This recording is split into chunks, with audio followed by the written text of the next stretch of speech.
lại ni em gật đi và môi nặng ai hiền cùng tâm cá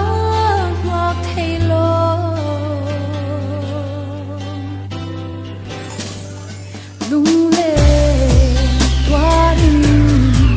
lại ni em gật đi và môi nặng ai hiền cùng tâm cá hoặc thay đồn em đi lên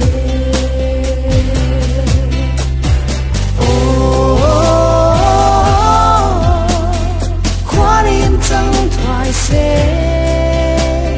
nắng ngày lung lên hi mà thân mặt thoát hi giống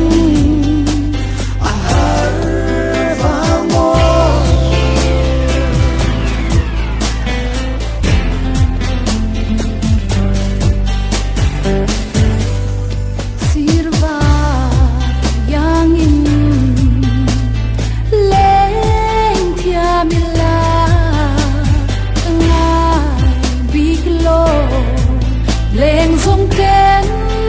ngân xoay thay lại đi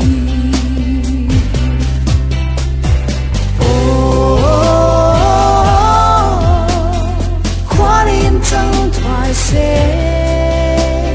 nắng ngày lung lên hi mà từng mặt thoát hi giống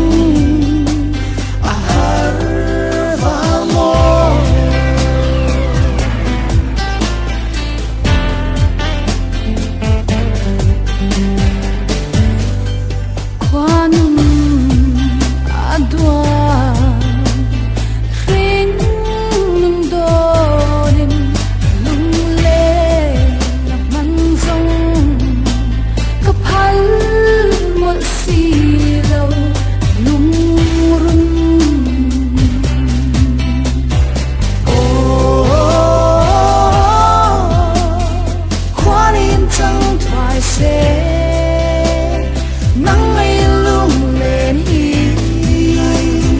mà từng mặt thoát hi giống và môi